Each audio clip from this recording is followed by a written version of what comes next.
मेरे सभी दोस्तों को एक बार फिर से सत श्री अकाल, नमस्ते। तो दोस्तों, आज की जो वीडियो है वो हम थोड़ा हिंदी में आपके साथ बातचीत करेंगे, क्योंकि कुछ मेरे दोस्त हैं जिनको शायद पंजाबी नहीं आती। इसलिए आज की जो वीडियो है मैं उसको हिंदी में आपके साथ में जो भी इन्फॉर्मेशन होएगी वो आपके साथ हिंदी में शेयर करूँगा।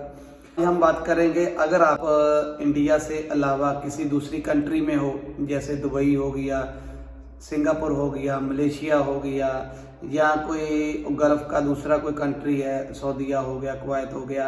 अगर आप लोगों ने इन कंट्रियों से साइप्रस में विजिटर वीजे पे आना है, साइप्रस में आपने आना है, तो आप विजिटर वीजे पे कैसे आ सकते हो? खुद से, आपको किसी एजेंट का ज़रूरत नहीं है, आपको किसी दूसरे का हेल्प लेने का ज़रूरत नहीं है। आप खुद से आप जो है साइप्रस का वीज़ा अप्लाई कर सकते हैं, क्योंकि दोस्तों साइप्रस का जो वीज़ा है इतना डिफ़िकल्ट नहीं है, बहुत आसान है। इसका जो पेपर वर्क है वो भी बहुत कम है। उससे पहले मैं दोस्तों, अगर मेरा कोई भी दोस्त मेरे चैनल पे पहली बार ही आया तो प्लीज़ चैनल को सब्सक्राइब जरूर करें, क्योंकि मैं अपने इस चैनल के ऊपर साइप्रस और यूरोप की अलग अलग कंट्रियों की जो इन्फॉर्मेशन होती है वो मैं शेयर करता रहता हूँ।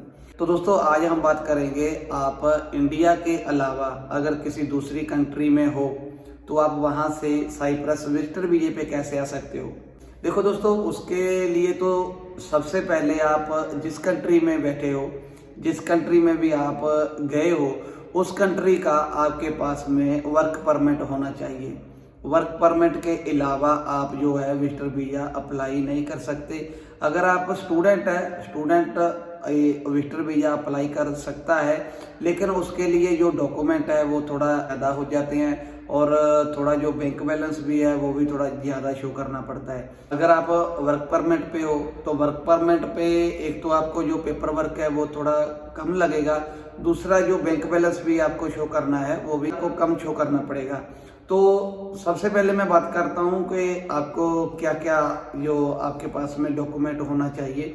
सबसे पहले तो जिस कंट्री में आप रहते हो उस कंट्री का आपके पास वर्क परमिट होना चाहिए। उसके अलावा दोस्तों एप्लीकेशन फॉर्म होता है। एप्लीकेशन जो फॉर्म है वो आप VFS की जो वेबसाइट है वहाँ से भी जाके डाउनलोड कर सकते हो। अगर आपको वहाँ से नहीं मिल रहा तो आप जो साइप्रस की ऑफिशियल वेबसाइट है तो आप वहाँ जाके भी जो है उसका जो वीजा एप्लीकेशन फॉर्म है उसको डाउनलोड कर सकते हो। वो दोस्तों आप हाथ से भी फिल कर सकते हो, अगर आपको ऑनलाइन फिल करना आता है तो आप ऑनलाइन भी उसको फिल कर सकते हो।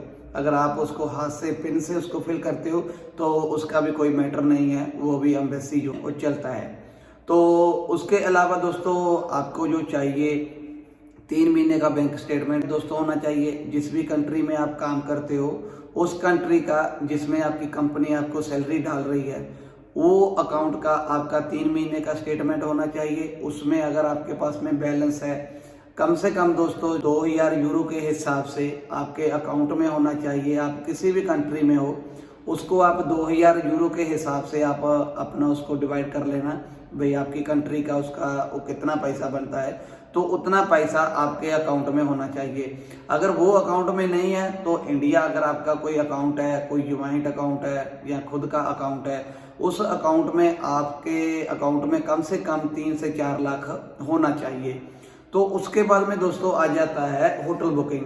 होटल बुकिंग जो है आपका साइप्रस में होना चाहिए। वो अगर जितने भी दिन का आपने उधर स्टे करना है, साइप्रस में आपने रहना है, उतने दिन का आपका होटल बुकिंग होना चाहिए, ये तो लाजिम है। उसके बाद में आ जाता है एयर टिकट। एयर टिकट आप डम्मी भी लगा सकते हो, तो दोस्तों वो भी वैलिड होती है। जिस डेट को आपने मेंशन किया है भाई मेरे को साइप्रस में ये डेट में जाने का है, तो वो डेट से थोड़ा वो 10-12 दिन तक वो वैलिड होती है।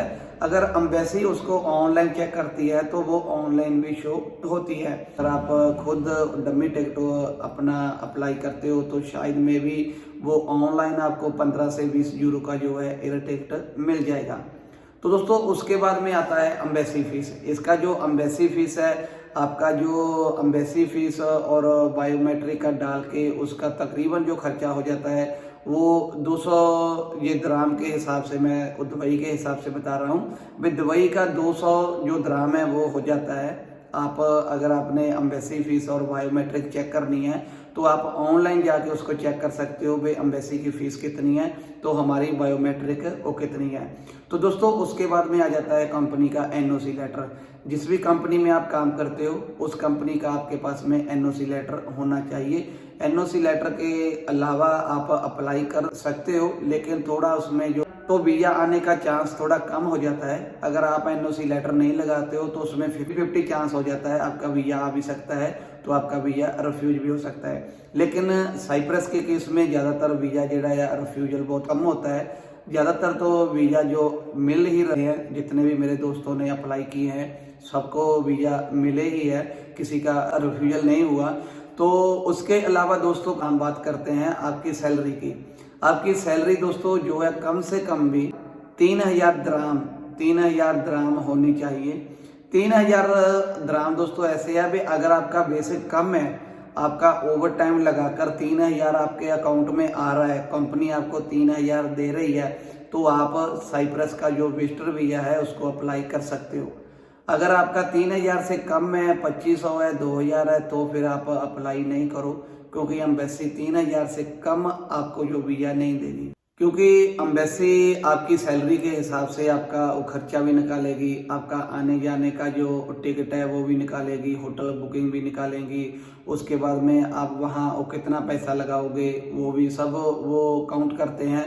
वो अगर आपका सैलरी 3,000 है तो सही है, 3,000 से कम है तो फिर साइप्रस का ट्राई नहीं करो। क्योंकि दोस्तों साइप्रस का जो वीज़ा है इतना मुश्किल नहीं है, दूसरा जो शेंगन कंट्री है उन कंट्रियों से थोड़ा इजी है, क्योंकि साइप्रस जो है शेंगन में नहीं है, इसलिए जो इसका वीज़ा है थोड़ा आराम से मिल जाता है। अगर मेरे किसी भी भाई ने, अगर आप किसी भी कंट्री में वर्क परमिट पे हो इंडिया के अलावा, तो आप जो है उधर अपना जो साइप्रस का टूरिस्ट वीज़ा अप्लाई कर सकते हैं।